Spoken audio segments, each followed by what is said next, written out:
ఒకనాడు పాండురాజు వేటకెళ్తున్న సమయంలో తన భార్యలిద్దరూ పాండురాజుతో, స్వామి, ధనుర్విద్యలో మీరు మహావీరులని విన్నాం, కానీ మీ విలువిద్యను మేము ప్రత్యక్షంగా ఎప్పుడు చూడలేదు.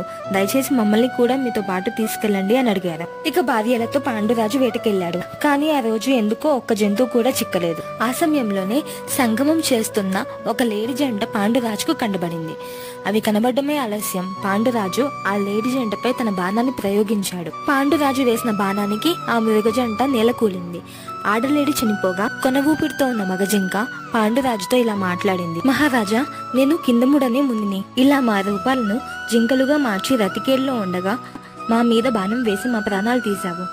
నిజానికి ఇలాంటి పరిస్థితుల్లోనున్న జంతువులపై సింహం కూడా దాడి చేయదు. వేటగాడైనా సరే ఆ సమయంలో ఆ జంతువుల జోలికి వెళ్ళడు. కానీ క్షత్రియుడు అయిన నీవు కేవలం సరదా కొరకు ప్రాణాలు తీయడానికి తెగబడ్డావు. నీవు కూడా నీ భార్యతో రమించేటప్పుడు ప్రాణాలు పోగొట్టుకుంటావు. ఇదే నా శాపం అని చనిపోయాడు.